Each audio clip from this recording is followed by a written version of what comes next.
more quick round of applause for the 4 speakers that I can tell put a lot of time and heart into telling their story. And I just feel really, really proud and lucky to be a part of the organization with these guys and the other 100 and so members. Many of you are here today. We did leave time for questions, so Jan over here has a microphone. If you want to raise your hand and if you'd like to address a question specifically to one of the entrepreneurs on the stage, please feel free. I will kick this off with a doozy. And I'm gonna ask Sean this question. Sean, in your, what'd you say, 12 years in business? 17. 17 years in business? Yes, ma'am. What was the darkest time at Boots and All Travel, and how did you get through? I'm an optimist, and for those of you that know me, even at my darkest moments, I know that it's going to be okay, because I know I'm going to die one day, so might as well just be happy. But the darkest moment, I would say would be right before we acquired Airtrix. We built a first of its kind software product for around the world airfare engine. So if you want to buy an airplane ticket with 6 or more stops, at this point we're still the only place on the web that you can do that. We were partners with a bigger company, and we were putting up a good face that we could buy them. And we ended up buying them, but it was, I had very, very little money for a long time, and I remember those being dark days. But I remember knowing that it was going to be okay. My kids loved me, people still love me. Yeah. That was a trick question. I knew that about Sean. He doesn't have dark days. Over there, hello. Gerard Lester of Acosta, thank you very much for sharing your experiences. I'm interested in what it looks like when you're kind of mid-scale, when you're starting to really scale your business, and the functionality of your business starts to look more traditional. And I'm interested in your experiences around that and kind of what the tension is there. Specifically to Janelle? I'll go first. I think that's a perfect question for you, huh? You heard traditional is the antithesis of punk rock, I would say. Gosh, I've definitely had a lot of growing pains, and there were a lot of things that developed organically and I could kind of have my hands on, and I think the thing over all other things that have helped us grow and scale in a graceful way was being really fearless about leading and running our company with our values. And we had a point where we grew, and we had some agents that were there where were not a good values fit, but then all of a sudden we became dependent on that revenue, and it was a big deal to face, like, okay, this doesn't feel good, this isn't right, but now I've got to make these really hard decisions. And we had to let 6 people go in a day once. It was really super tough, really terrifying, but in the end we survived those type of things, and it's through being able to lead through our values and being confident about that, and being confident that more people are going to come because that's the kind of company that we are. And it doesn't just work for when you're, in bad times too. It's good things too. It's just like, which direction, where do we go? And we always come back to our core values to lead the way. Thank you, Janelle. All right, Sadie, I have one for you. I've been an admirer of your business for a long time. I don't know if many of you know that you've probably seen Bar 3 around Portland, but perhaps you did not know that it is actually a national franchise with right around 100 national franchises in some of the biggest cities. So I just want to ask you, what was the moment where you knew, like, oh my gosh, I think this might work, we're on to something? Did you have that epiphany? What was the moment when I figured we're onto something? Yeah, or when you knew, like, this is gonna work. Yeah. The moment of traction. So I related so much to your story. By the way, we got to talk. Yeah. I opened in 2008, which was the height of the recession. Everybody told me not to, and I knew I was successful. Teal Davison was there when Seal was playing the song Amazing in the warm-up, the very first class I taught in my studio. I knew I was onto something because it wasn't just about me in that moment, the itch that I scratched. I'm like, a lot of people are struggling with the exact same issue. We're all so similar. And we all want the same thing. We want connection. We want to feel good in our own bodies. But we also want a point of view and a community of good health around us to support us. And I just knew so crystal clear in that moment that I was onto something, whether it was just teaching in that one studio or growing the company. It was success in that moment. Jill, we have a question.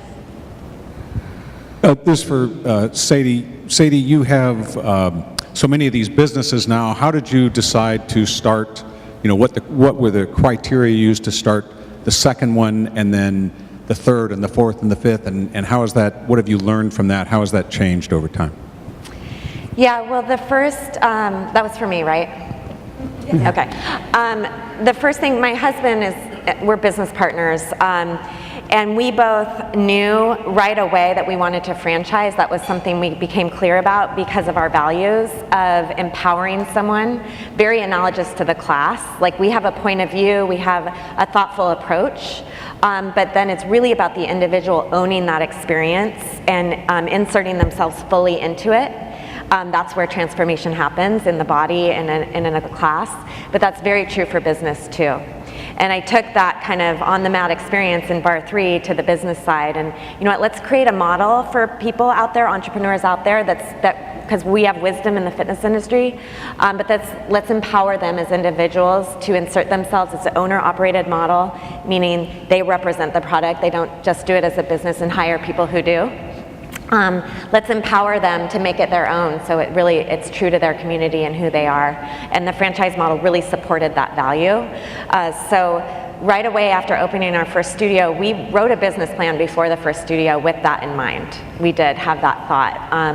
And then it was just about finding the right people who are aligned with us. And it grew pretty quickly. We put up the tab, Grow With Us, on our website, and I think within 2 months we had someone signed. And it's just kind of gone from there. Thank you all. Thank you. My question is about EO specifically. I'm an Accelerator member and I love it, and I have my own reasons. What are the reasons that you love being a member? Because many of you have been members for a really long time. So that's what I'm wondering. Mm-hmm. Yeah, I've been a member of EO for 15 years, and during that time I've run 14 companies, and the thing I love about it is that there's no end to the amount of knowledge that you can get. No matter what the question is, no matter what the problem is, no matter what the hurdle that you're trying to clear, there is always somebody that's been through that before, whether that's in your forum group, whether that's in the Portland chapter, or whether that's globally. You know, somebody has got some experience that they can shed on this. And sometimes it's not just the knowledge that you get from that person, but it's just the comfort that you have from knowing that somebody's been through this before and they made it. They have a point of view and some experience on it that may or may not be helpful to you, but at least you're not alone. And for a lot of people, you know, a lot of times when you're running a business, you get up to the top, there's nobody to talk to. You can't talk to your employees because they expect you to have all the answers. You can't talk to your friends because they don't know anything about your business. So who do you talk to? And EO is a global organization of 11,000 people who all have something to say to you and to share with you. And that's why I'm still in after 15 years. If you'd like a 5-month, like I've only been in it for 5 months, and in addition, ditto, and the quality of education. So I signed up for this talk, just, well, that sounds fun, like didn't look into the backstory. That there was going to be 250 high-performing professionals that I'm talking to. And then EO paired me with the most incredible, we were all talking about her, Sam Horn, who took us through the anatomy of doing an 8-minute talk. And I got so much value out of that. And the level of education and the quality of trainers that are a part of EO is like getting your MBA every day. It's super exciting. Mm-hmm. I had to say, I truly came to business like punk rock. I had no idea what I was doing. I hadn't done it before. And I started the business, and then I started facing really big challenges, and I didn't know who to reach out to. And coincidentally, I'm a punk rocker who plays golf. Rare, but I was out playing golf with a good friend, Michael Knapp, actually, who's here, and I started sharing about some of the problems that I had, and they were like, you should check out EO. I'm sure your business at this point's got $1 million of gross revenue. And I was like, oh guys, oh shoot, I don't make $1 million. And they all started laughing, and they're like, do you know the difference between gross and net?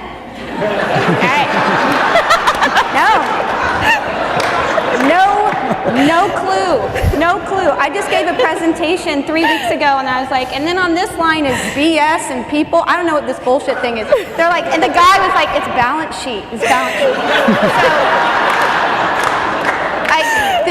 This organization has, I thought I got this MBA on the road with punk rock. I think I got the grit to do business with punk rock, but I've earned some skills and some education and some learning, and I totally came in as someone just a little bit floundering, and people have just rushed in to support me, and it has accelerated our growth. And I think my staff is here. You can talk to them. They've gotten so much out of me being in the program and the education that they get.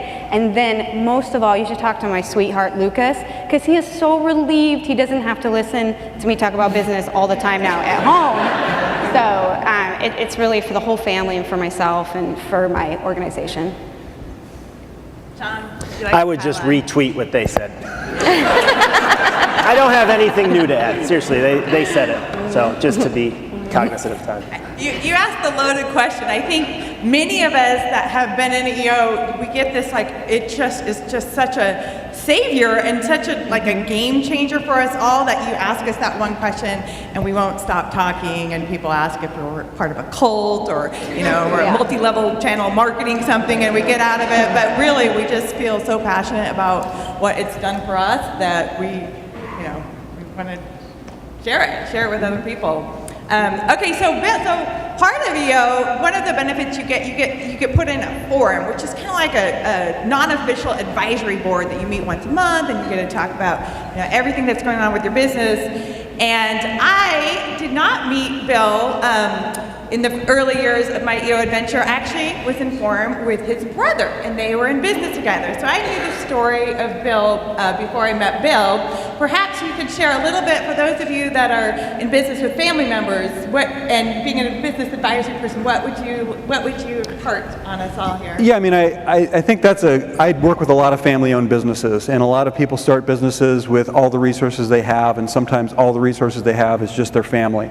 And so the key thing to remember is that the business exists to serve the family, to serve the need that the family has, as well as the needs that the customer has. So there's always different and shifting needs that have to happen.